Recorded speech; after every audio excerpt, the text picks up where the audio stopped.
Well, welcome and thank you for joining me today. We're going to be reading together The Night Peter Cried from the Archbook series. That's what I have here. It's a story that is taken from Luke 22:31-34 and 54-62 and John 18:15-27, 21st chapter 3-19. Our children's version today is going to be written by Larry Bergdorf, illustrations by Danny Jones.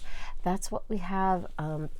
We have a rooster here in the front inside cover, and this is going to be the night that Jesus is taken away. He has been put now in he has been captured, and now he's going to be imprisoned. This is the story the night before he dies on the cross on Good Friday. It is this time where Peter cried because he denies Jesus, and Jesus had told him, and he sees that this is happening and he feels really bad. All right, so here it is. The man called Simon Peter was a very special man because there were 12 men whom Jesus chose, and Peter then was one of those. He'd been a skillful fisherman, but now a thrilling life began. You used to fish for fish, Christ said, but now you'll fish for men instead. He meant that Peter and the rest would learn to do their very best to try to bring all people to the only God who's really true. His life has changed from that time on. The things he did before were gone. He followed Jesus everywhere. Where Jesus was, he too was there. Now Peter saw some things that he would not have thought could ever be. He saw him heal the sick and blind and cure disease of every kind. He saw him still a storm at sea and walk on water easily. He saw him glow with glorious light when they were on a mountain height. So he was able to witness so much of God's glory and his miracles, him being the only true God that can do these things, worthy of all praise and honor, for he has done this. He continues to do this through now us, but this is what he did in his ministry while he was here on earth, and he was able to witness this. What a great just privilege, a great place to be in, a great time and a great companionship and great calling and mission to be able to do this. And he was happy to do this. He found this very fulfilling to carry out God's plan for him. He saw 5,000 people fed. He even saw him raise the dead. He really, truly loved his friend and swore he'd love him to the end. One thing he did not understand was the main thing that Jesus planned: to suffer death for sinful men and then to rise to life again. He was able to see the glory. He was able to see the miracles. He was able to see also the dark, but the light coming in at the end. And let's see here. Now Jesus had some enemies, men who were filled with jealousies. One night they sent a well-armed band who captured him at their command. Then Peter, although filled with fear, cut off a nearby servant's ear. But Jesus said, "Put up your sword. Do you not know I am the Lord? 12,000 angels would help me if I had chosen to be free." Then Jesus' friends all ran away. They were so scared they would not stay. So he is captured now at this time while they were all together. Peter was one of them, surely really close to the Lord, but he was afraid. He was afraid, and he cut off somebody's ear that was near him as a response. Jesus says, no, that is not the way to deal with our problems with them capturing me. We should not do this. Put that away. And it goes on to say that those who fight with the sword will die by the sword. It will just be used against them. It'll just be fighting fire with fire. It'll just be like one for one. Let's not do that. That is not the way of God. And so he proceeds his walk here with them as they are capturing him, these soldiers. So when Peter quietly came near to get a chance to see and hear what they would do with Jesus now, or if he might escape somehow. One of the maids began to stare. She said to Peter, "You were there. You're one of Jesus' friends, I know." And then two others said, "It's so." Putting him on the spot, but also putting him in a more scary situation, you can say, because he was already vulnerable and scared to begin with, and now he's getting closer and closer to the trouble. And then it just a lot of intense, scary things, a lot of unknown and dark potential things are just around the corner, and literally right there with him as he is warming up because it is cold. He is now confronted with lots of potential scary, evil, dark things. And here, these are the voices to echo that, to kind of see where Peter's state is at right now, to really show Peter his capacity, his state of his mental state, his spiritual state in the end. But each time Peter said, "Oh no," he even swore it wasn't so. He didn't want to say he's feeling so bad here, he's feeling so scared. He didn't want to say it's true. He feared he'd be arrested too. He denied Jesus at this time. And Jesus had known this was going to happen. He knew it was going to take over Peter, make him feel so sad, feel so bad. And he has prophesied this. Now, Peter is in a very, very intense situation, and he doesn't want to disappoint the Lord. He wants to be there for him. And now it seems like he's disappointing him, also fulfilling what Jesus said was going to happen, that he was so sure, at that time that it wasn't going to happen. Just a lot of emotions, a lot of negative emotions, and a lot of feeling bad and guilt. And so he wants to not be in this place, but also to make people happy that he loves, like Jesus.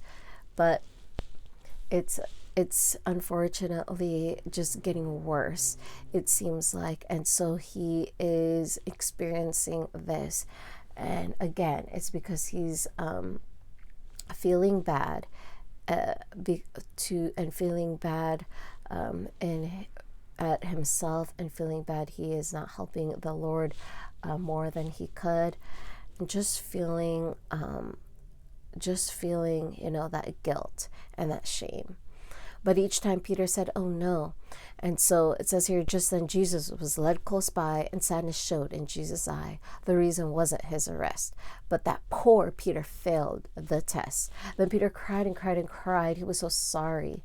He felt really bad. You'll see him right here looking at Jesus, staring into each other's eyes.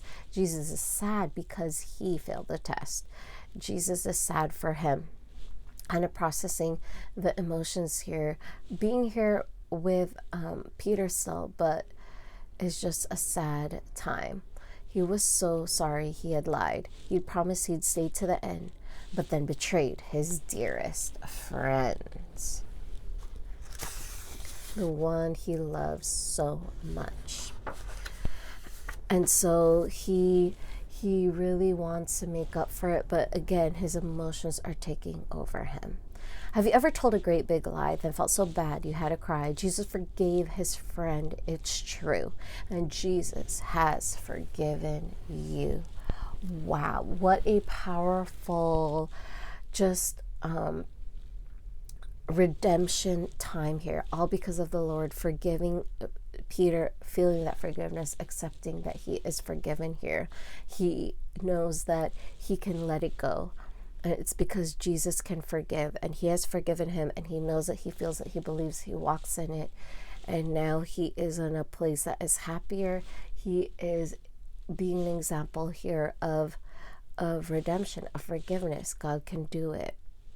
He has humbled himself. If we humble ourselves before the Lord, we can be at this place that we are free. The truth has set us free, which is God being the only true God, forgiving us because he truly can, because he is true in all his ways and all his promises. And he has forgiven Peter. He has forgiven us. He continues to offer that forgiveness if we receive it and accept it truly, humbly. before the Lord, because we know that he can forgive us and he knows all things. He has forgiven all things already by his sacrifice of dying on the cross and rising from the dead. He has offered that gift. Are we going to accept it? That's up to us. That's our part that we can partake in. But here is now Peter himself, receiving that forgiveness. He sees Jesus here at the beach after he has resurrected from the dead, and he has appeared now to his fellow disciples that he has been with prior to his death. And he appears to more people, and they see all of this. And Peter is now moving forward with the rest of the plans and purposes Jesus has for him, and to fulfill the rest of his kingdom mission here on earth. And that carries over to the heavenly kingdom. The parents' note from the editor. Child development experts say that children begin lying at about age 2 to cover up a transgression. For instance, at about age 4, as children mature and their cognitive abilities develop, they begin to understand the difference between truth and dishonesty. As adults, we know that the temptation to lie is great, and that being completely honest all the time is difficult, especially when we want to save face. Had we been in Peter's situation where our lives were threatened, we may have lied to protect ourselves too. While Peter's denial and his grief about it is included in all four Gospels, it is also in the Gospel of John that we read of the post-resurrection conversation between Peter and Jesus. It is here that Jesus says, "Follow me and feed my sheep." Bible scholars interpret this conversation as a reinstatement of Peter and a commission for him to minister. As you read this book with your child, explain that just like Peter, we feel grieved about our sin, yet we know that Jesus forgives our sin and has compassion on us, just like he forgave Peter and had compassion for him. We know because the Bible tells us so. Yes, God has shown us all that we need to do and all he has given us, and we follow his commandments. We do what the Bible tells us to. The Bible tells us that he loves us and has given us all that we need in order for us to be redeemed, because we are sinners. So follow God, follow Jesus, follow me, Jesus says. And it's just a wonderful, wonderful gesture Jesus is asking for us to participate in, to follow him, because he is the one who knows the way. He is the truth. He is the life. He truly can bring us down to that road of redemption in our lives, and we will stay on that road because we don't want to be sidetracked. We want to stay focused, even if there are some bumps and turns. We reroute. We may cry because we are feeling bad, but we cry because we want to get back on the road, and we cry to show that we feel bad and we want to be humble and repent and truly continue to do our best to stay on that path of following Jesus. It's a narrow path, but we see that he really is the source of life and that truth, and all the good things that we can have in our lives. He is a source of it. We just have to follow him in order for us to attain it. So stay close to the Lord and don't be discouraged, whatever external factors there are, or any kind of factors.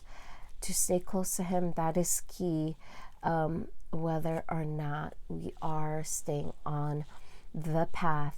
If we get off, to reroute and to follow continuously, not to feel so bad because God forgives us, but to know that we need to feel bad when we see that we have done wrong, in order for us to stay on the right path, in order for us to be continue our walk here with the Lord. As we carry out the plans he has for us, they are important, just as it is important for Peter. Post this situation of denying Jesus, there was a lot of good things that he has done and was needed in order for the kingdom to bring in souls and to bring in people to the Lord, and people to know about the Lord, and to really grow the kingdom at the end of the day.